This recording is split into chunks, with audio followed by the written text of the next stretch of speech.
गणपती बाप्पा मोरया. आपला गणपती जेवढा क्यूट, गब्बू आणि कूल दिसतो ना, तेवढाच तो हायपर आणि रेस्टलेस सुद्धा होतो बरं का. एकदा का तो चिडला की वाट लागलीच म्हणून समजा. थिंक गॉडच्या या व्हिडिओमध्ये आपण अशाच एका प्रवासाला सुरुवात करत आहोत, ज्यामध्ये आपण भारतीय पुराणातील अनेक गोष्टी एक्सप्लोर करणार आहोत. म्हणून या प्रवासाचा श्री गणेशा गणपती बाप्पा सोबतच करणार नाही का. पण सुरुवात करायच्या आधी एक प्रेमाची रिक्वेस्ट, हा चॅनल सबस्क्राईब करा आणि आमच्या सोबत तुम्ही पण चला जुन्या पुराणातील गोष्टी नवीन पद्धतीने एक्सप्लोर करायला. ही स्टोरी आहे आजपासून लाखो वर्षांपूर्वीची.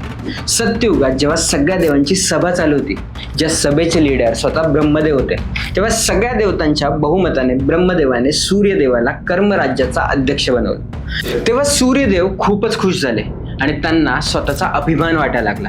आणि हळूहळू त्या अभिमानाचे रूप गर्वाने, अहंकाराने घेतले आणि त्या अहंकारातच ते राहू लागले. एक दिवस अशा झोनमध्ये असताना सूर्यदेवाला एक जोरात शिंक आली. त्यांना आश्चर्य वाटलं, आपल्याला शिंक कशी आली, कारण मनुष्याला असलेले प्रॉब्लेम्स देवांना नव्हते. म्हणजे ताप आला, खोकला आला असं कधीही देवांना होत नाही. पण त्या दिवशी सूर्यदेवाला शिंक आली आणि त्यातून एक खूप पॉवरफुल राक्षसाचा जन्म झाला. आणि सूर्यदेवाला कळायच्या आधीच तो राक्षस स्वर्गातून ब्रह्मांडाच्या काळा अंधारात भटकू लागला. याची माहिती शुक्राचार्य यांना समजली. शुक्राचार्य हे सगळ्या असुरांचे म्हणजेच राक्षसांचे गुरु होते. सो जसा शुक्राचार्यांना या राक्षसाबद्दल समजलं, तसं ते त्याच्या समोर प्रगट झाले. शुक्राचार्यांनी जसं त्या राक्षसाला अॅनलाइज केलं आणि त्याच्या पर्सनॅलिटीनुसार त्याला एक ओळख दिली. शुक्राचार्याने त्या राक्षसाचं नाव ठेवलं अभिमानासूर, कारण तो सूर्यदेवाच्या अहंकारी शिंकेतून जन्माला आलेला होता. त्यांनी त्याला त्याच्या लाईफचा एक उद्देश पण दिला. त्यासाठी त्याला शेकडो वर्ष गणपती बाप्पाची आराधना करायची होती.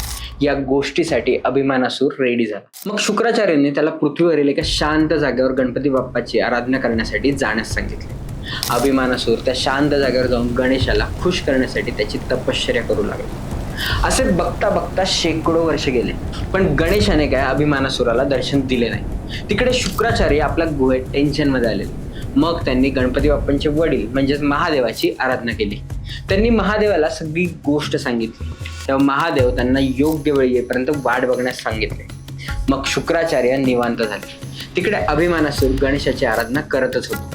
आता शेकडो वर्षांच्या जागेवर हजारो वर्ष झाली होती, पण अभिमानासूर काय मागे हटायला तयार नव्हता. तो गणेशाची तपश्चर्या तेवढ्याच डिसिप्लिनने करत होता.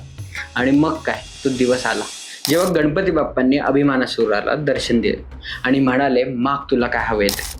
तेव्हा शुक्राचार्यांनी सांगितल्याप्रमाणे अभिमानासुराने कोणत्याही देवापासून, गंधर्वापासून किंवा मनुष्य तसेच कोणत्याही प्राण्यापासून कधीही मी हारणार नाही किंवा कोणी मला मारू शकणार नाही असा वर मागितला.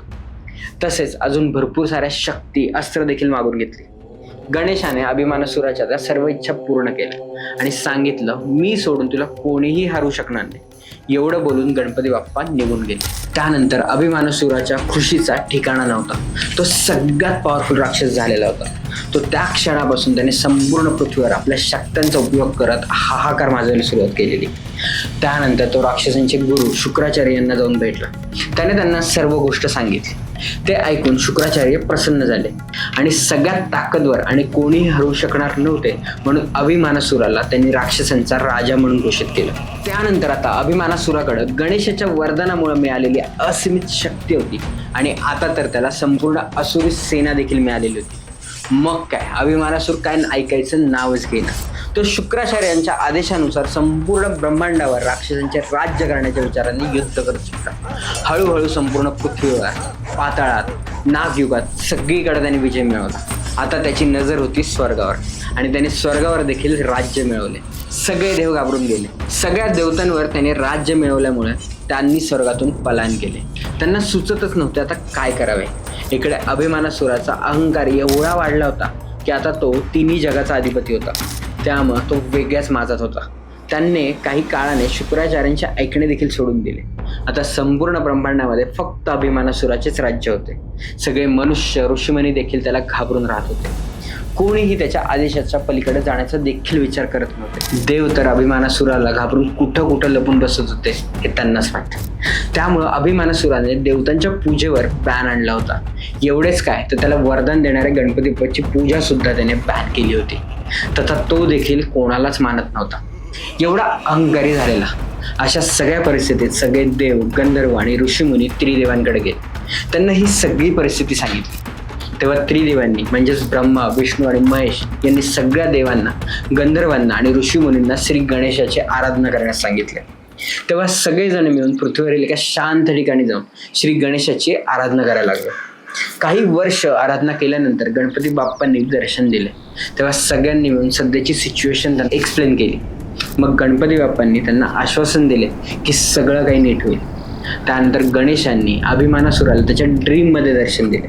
त्याला समजावले, पण अभिमानासुर मात्र त्याच्याच झोनमध्ये होता. तो काय कोणाचं ऐकायला तयारच नव्हता.